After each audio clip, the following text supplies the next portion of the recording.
আসসালামু আলাইকুম বন্ধুরা, কেমন আছো? আশা করি ভালো আছো। আল্লাহর রহমতে আমিও ভালো আছি। এই বন্ধুরা, আমার মাদের বাড়ি থেকে আমি বাড়ি চলে এসেছি 11:30টার সময়। ভিডিওটা করতে পারিনি কারণ ফোনে আমার প্রচণ্ড সমস্যা হচ্ছিল, খুবই সমস্যা ছিল। চলো তা এই নিয়ে পরে বলছি। এখন আমি এই যে রাত হয়ে গেছে, এই জন্য একদিকে ডাল আর একদিকে ডিম ভাজছি, আর আজকে টমেটো পোড়ালাম। হঠাৎ এসে কী করব, মাছ মাংস আর পেলাম না। ভাবলাম রাতে তো এইগুলো খাবার খেয়ে নিই, সকালে আবার মাছ মাংস যাই হোক একটা নিয়ে আসা হবে। যাই হোক, আসিফ এত কান্না করছিল বন্ধুরা, ওর জন্য আর ভিডিও করতে পারিনি। আরও এই দেখো, আসিফ দেখতেই পাচ্ছ তো, মুখটা অবস্থা দেখো তোমরা, চোখের পানি মুছছে আর ভাত খাচ্ছে। ওকে বলছি যে তুই চুপ কর, তুই ভাত খেয়ে নে, তারপর তো নানির বাড়ি দিয়ে আসবো। সেই জন্য একটু চুপ হয়েছে, আর তখন সেজন্য ভাতটা খেলো। জানি না ভাত খাওয়ার পরে কী করবে আমার সাথে। এই দেখো কান্না করছে, দেখতেই পাচ্ছ। এত মায়া লাগছে, কি করব, নিয়ে এসেও মানে ফেরে পড়ে গেছি আমি মনে হচ্ছে, এতটাই আমার কেমন লাগছে। মানে একদম বোঝে না, ওখানে পড়তে হয় না, না এইটাই হচ্ছে সব থেকে বড় ওষুধ। ওখানে ওকে পড়তে হয় না, আর এখানে পড়তে হয়, এই জন্য এখানেও থাকছে না। ও কান্নাকাটি করছে, নানির বাড়ি যাব।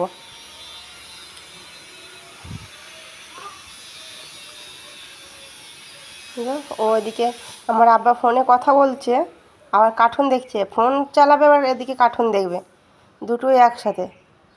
আর আমি বললাম তাহলে তোমাকে ভাতটা খাইয়ে দিই আগে, তারপর বাড়ি যাওয়ার চিন্তা। তারপর সারাদিন আমি ভিডিও করতে পারিনি ওই জন্য। আর সারাদিন আসিফের জন্য না, ভিডিও করতে না, ফোনের জন্য। কি হয়েছিল কে জানি বন্ধুরা, ক্যামেরা একদম চালু হচ্ছিল না। ক্যামেরায় মানে ভিডিওটা শ্যুট করার জন্য চালু করছি, আবার কেটে যাচ্ছে। কি কারণে এটা আমি বুঝতে পারছি না একদম। তোমরা যদি কেউ জেনে থাকো সমস্যাটা আমাকে একটু বলবে বন্ধুরা। ক্যামেরা মানে চালুই হচ্ছে না, ভিডিওটা চালু করছে আর কিটিং করে কেটে যাচ্ছে, ব্যাস। আর মানে একদমই চালু হচ্ছে না। আর এডিটও হচ্ছিল না। কত কষ্ট করে ছোটো ছোটো পার্ট 2 পার্ট 1 করে ছাড়তে হলো, বুঝতেই পারছো। কালকে ভিডিওটা যেটা ছেড়েছি আমি, মানে 4 মিনিট করে ছাড়া আছে, কারণ একদমই হচ্ছিল না। মাঝে মাঝে এমন সমস্যা হয় না, কুমা ফোন হলে যা হয়। আর ভালো ফোন যেটা কিনবো সেটারও তো পয়সা নেই না, কি আর করার। এখন যতদূর হয় দেখা যাক। আর ভিডিওটা না করতে করতে বন্ধ না দিতে যেন না হয়, বন্ধ হলে মনটা সত্যি খারাপ হয়ে যাবে। আমি পারবো না বন্ধ দিতে, কি আর করার। কারণ আমি তো এই অবস্থায় নতুন ফোনও কিনতে পারবো না, এই ফোনে যা হলো। কারণ আমার এখনও কিছুই হয় নাই, আর আমার টাকা কেনার, ফোন কেনার মতো টাকা আমার কাছে এখন নেই এই মুহূর্তে। তাহলে আমি এখন আর কী করব? যা হয় এই ফোন দিয়ে একটু একটু যতটুকু হয় ততটুকুই তোমার দেওয়ার চেষ্টা করব আমি। ডেলি মিস যাবে না।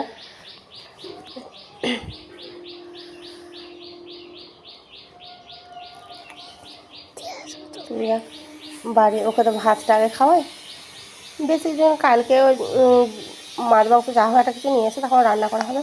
এখন ওকে এই দিয়ে ভাত খেয়ে নিই, রাতের খাবার রাতে যা একটু খেলেই হয়ে যায়, বেশি লাগে না। আর আমার মাদের বাড়ি থেকে আমরা খুবই সকাল করে চলে এসেছিলাম, 11:30টার মধ্যে বাড়ি চলে এসেছিলাম, গাড়িটা ছিল বলে। আর গাড়িটা না থাকলে আসতে পারতাম না, কেন অনেকটাই দূর। বর্ধমান থেকে নপাড়া মোড়ে নেমে আবার ওই দিকটা আমার টোটোয় করে 10 মিনিট তো লাগবেই কম করে। এবার 10-15 মিনিট লাগতে পারে ওই দিকটা। যাই হোক, মোটর সাইকেলটা থাকা অনেকই উপকার হয়েছে মানুষের। আর গাড়ি থাকলে সত্যি উপকার হয়, যেখানে মন সেখানে হুটহাট করে চলে যাওয়া হয়। যেমন গাড়ি, আমাদের এখানে টোটোর প্রচণ্ড সমস্যা, আমাদের বর্ধমানে টোটোর প্রচণ্ড সমস্যা। টোটোর ভাড়া বেশি, আবার ভাড়া কি আবার মানে পাওয়াই যায় না সময়ে। আমি যে যাবো টোটোয় করে কোথাও, সেটাই পাবো না।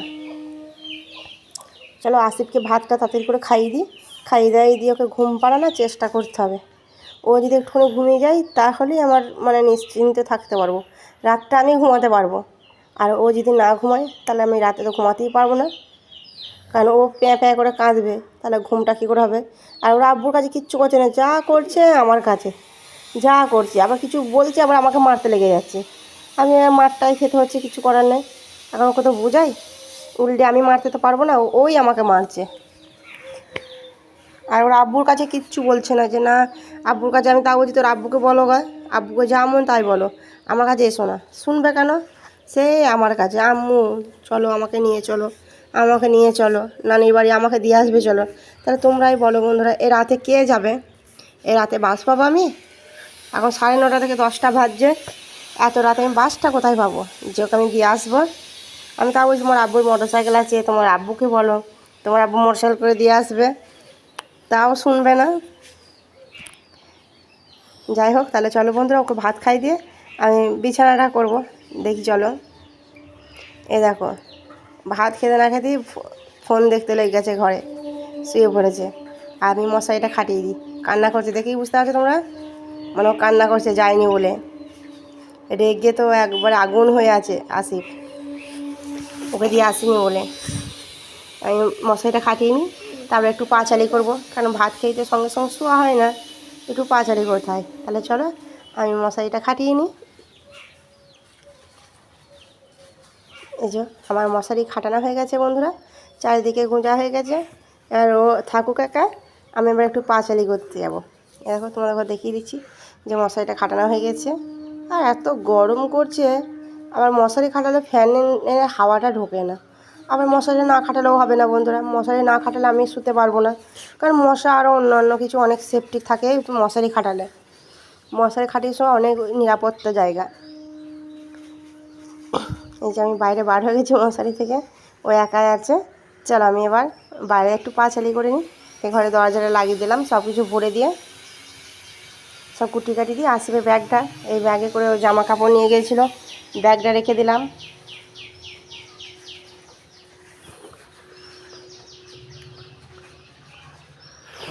এই যে আমি আবার ওখানে যাব, একটু পাঁচালি করবো, মানে ভাত খেয়ে সঙ্গে সঙ্গে শুতে নেই।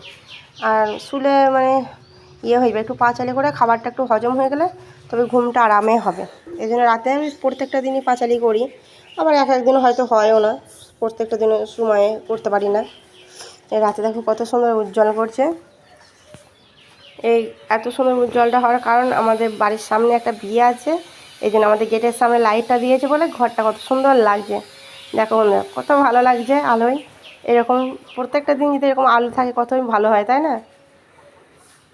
আর আমরা লাইট দিই বন্ধুরা, তোমরা ভাবে যে তোমরা বিয়েবাড়ির লাইটে বলছো আলোকিত, নিজেরাও তো একটা লাইট দিতে পারো, ডুম দিতে পারো। আমরা নিজেরাই ডুম দিয়েছিলাম, কিন্তু ওখানে ডুম থাকে না বন্ধুরা, কেটে যায় না কেটে দেয় আল্লাহ জানে। মানে আমরা প্রত্যেকটা মাসে মাসে ডুম চেঞ্জ করতে হবে, আর একটা ডুমের যা দাম, কে অত পারবে বলুন তো? আবার কেউ দেবে না, শুধু আমরাই, কে অত দেবে? এই জন্য আর দিইনি। যাই বিয়েবাড়ি 3-4 দিন যাই আলো হয়, ওই আলোটাই থাক, তারপরে পরে দেখা যাবে।